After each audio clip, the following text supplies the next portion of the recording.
It's finished.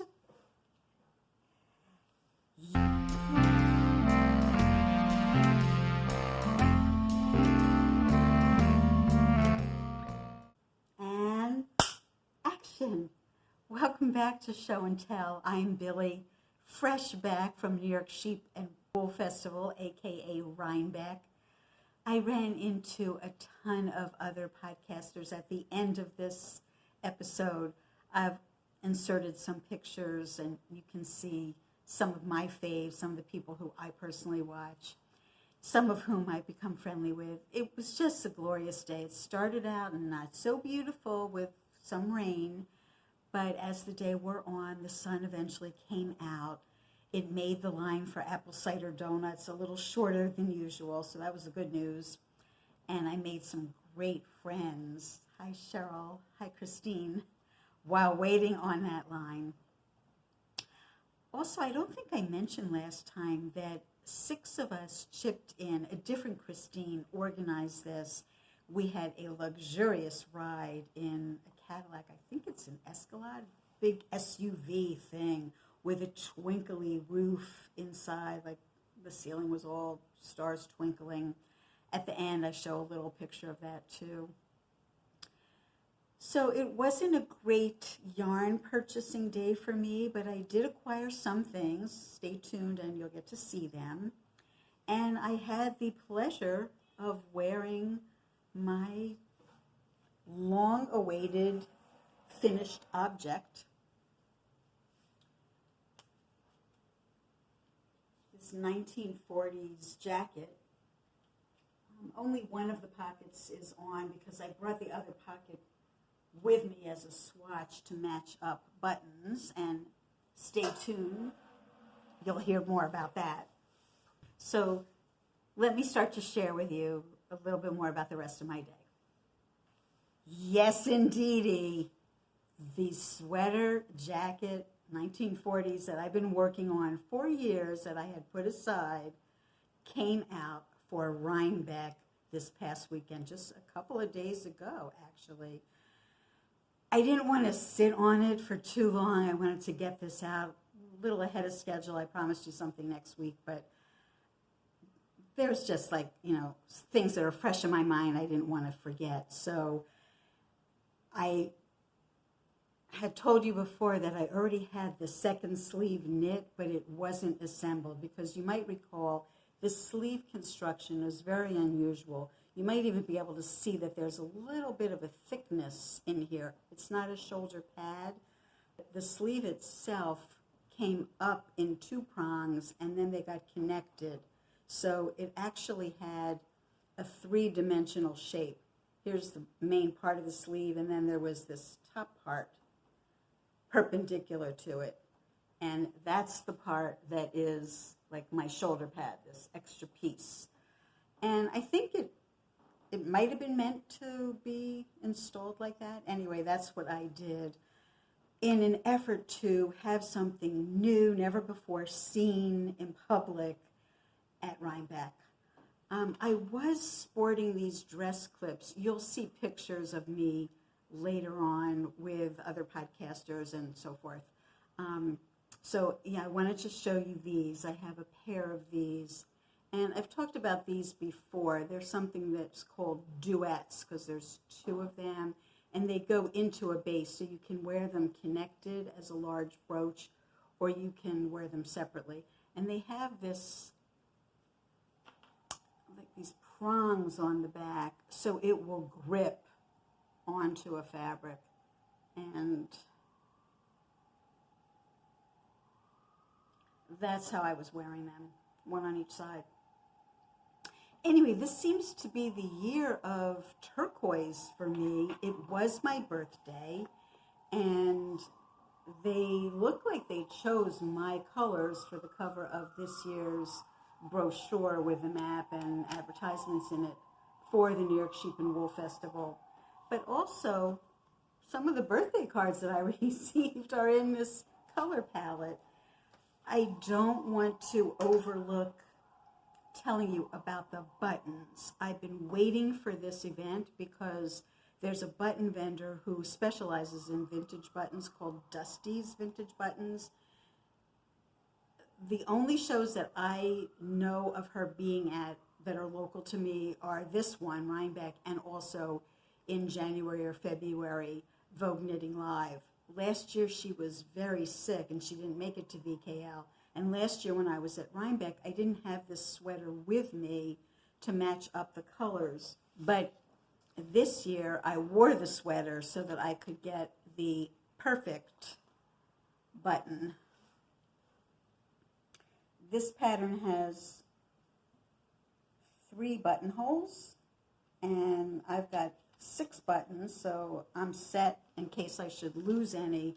But there's also supposed to be a belt, and I thought I might be able to use a couple of the buttons as maybe like rig up some kind of a buckle for that belt. I haven't knit the belt yet, but how perfect are these? How gorgeous are these? I mean, they just scream, we're vintage. That is what I was looking for, and I completely love it. While in her booth, I was also able to find buttons for this, which is why you see this in my background. This is the Carol Feller Dacite, and wouldn't you know it, I met Carol Feller. I stepped into one of the booths, and I saw someone who I thought looked like her, so I just said to her, is your name Carol? And she was like, yes, and then I knew it had to be her. This is her card, which she gave me. On the back, I don't know if you'll be able to get it off of here, the QR code, but I think that you can also visit stolenstitches.com /U sweater pattern. I'll put that link in the show notes. If you add the code Rhinebeck15, you can get 15% off that pattern until midnight, October 31st. It's this pattern. It hasn't been released yet. But of course, you can imagine I was thrilled to meet her, and I was extra super thrilled to find these buttons. This jacket only calls for 2 buttons. Here's the buttonholes right here. So there'll be one here and one there. And I thought, you know, they have a little darker charcoaly color, but there's also this light. Depending on how the light hits it, you can see that there is that lighter spot. And they're very simple, and I thought that's just perfect for this. And it even has this little rope motif around the edge, which I thought kind of complemented the I-cord trim. So I got lucky with my button shopping, not quite as lucky with yarn shopping. Last episode, I showed you 2 sweaters that I intended to shop for, plus a third one. And I really didn't make out that well, but of course I want to bring you up to date on my projects and show you what I was able to acquire. So this is sleeve number 1 of what I'm calling the swizzle stick. It's a 1930s pattern. So that's the short sleeve. And I'm very naughty. I really should not have started a new project. But when my friend Susie gifted me this beautiful blue and white mohair yarn, I just couldn't resist starting. I also wanted to get going on that because I had tried the chenille yarn, one of my epic fails that I spoke of recently. This was the chenille yarn that totally frustrated me. So trying this yarn and succeeding in having it make the lace pattern, and I could finally see how really beautiful it is, it inspired me to keep moving forward on this sweater. I brought the sleeve with me to try and match up a yarn because there wasn't going to be enough of this. I wasn't sure about using the white with this. It's very pretty, but it wasn't what I envisioned because that poster that I'll insert here,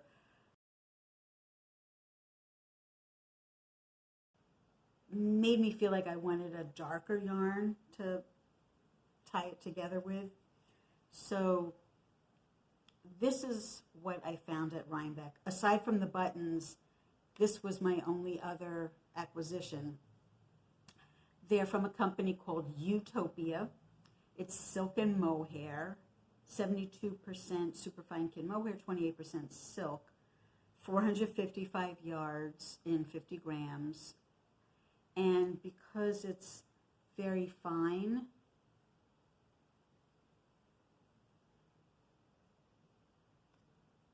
and this yarn is not as fine, I bought 2 skeins of this so I could hold it double. I probably will have more than enough because there's a lot of yardage, but no worries. If I have extra, I'll make a hat or a beret or something. So that was my only yarn acquisition. And the company has graciously offered a discount, $5 off your next web order if you use the code THANKYOU, you spelled E-W-E, 5. And I'll put their website down in the show notes. I also visited the booth of Windy Valley Musk Ox. They make a very high-end luxury yarn called Kiviot, or Kiviuk. I've seen it spelled both ways. They, too, are offering a discount, Rhinebeck 23. If you go to checkout, you can get free shipping. Their yarns range in price from $39 for a small ball that's 217 yards of fingering weight, up to something that's, I think, over $100 if it's pure Kiviot. The yarn that I was looking at is a blend to keep the price down. 15% Kiviot, 80% merino, and 5% silk. I didn't purchase it because I just want to be really, really sure of the project, and I'm nowhere near ready to start that project because, after all, I have this going, the swizzle stick. I have still that chartreuse lace scarf that's taking forever that I haven't worked on for a while. And I'm working on this.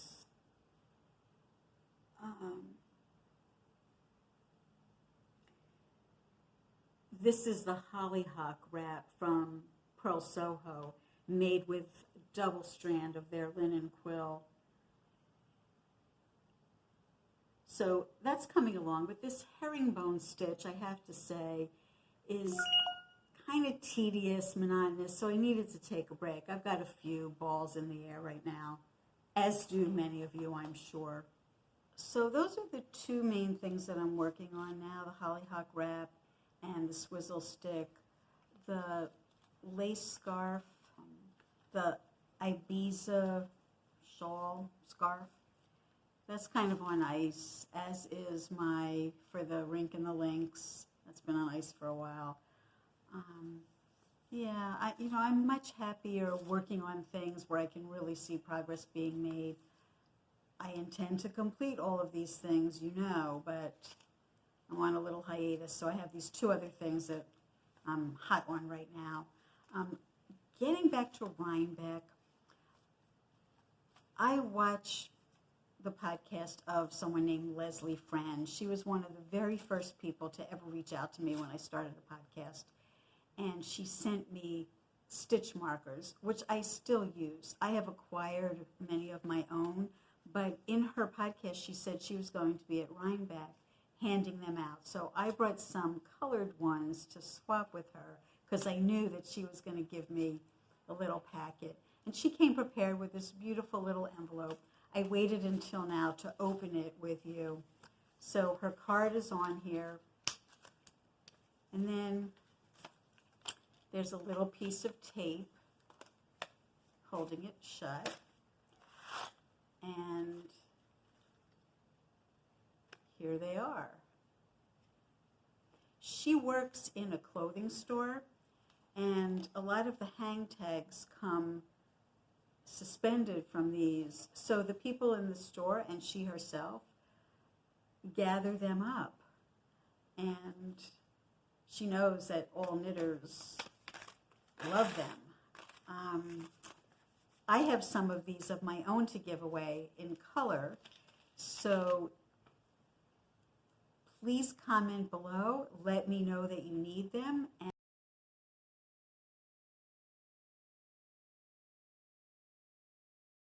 I'll be in touch with you to get your address, and I'll send some off to you. So let's see, what else do I want to tell you about Rhinebeck? I went back to see some of the sheep again and some goats, and I'll insert a little bit of footage at the end. But I, in particular, went back to see Laughingstock, the shepherd who has the English South Downs. This year he brought lambs with him, the babies. They were like so little and so huggable and cute. He actually picked one up for people to pet, and I felt the fur. I thought it was going to be like really baby soft, like lamb's wool, but in fact it felt more like a very dense pile carpet.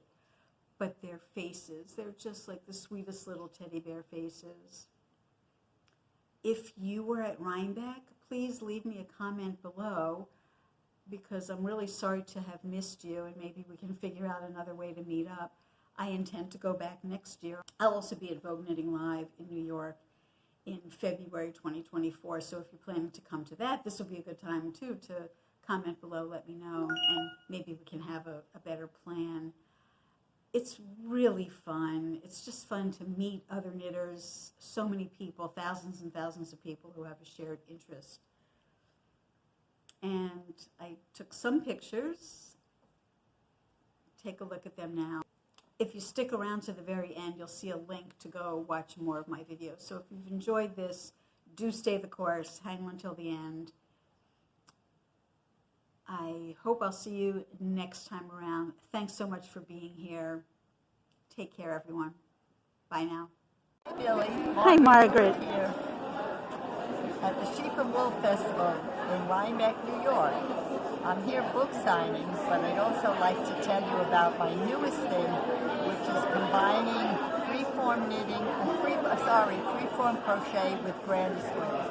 I call it When Granny Meets Freeform, and I will doing a class for Crochet Guild of America. If you're interested, go to crochet.org and look up online education.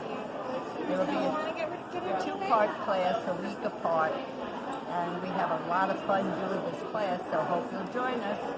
Thank you.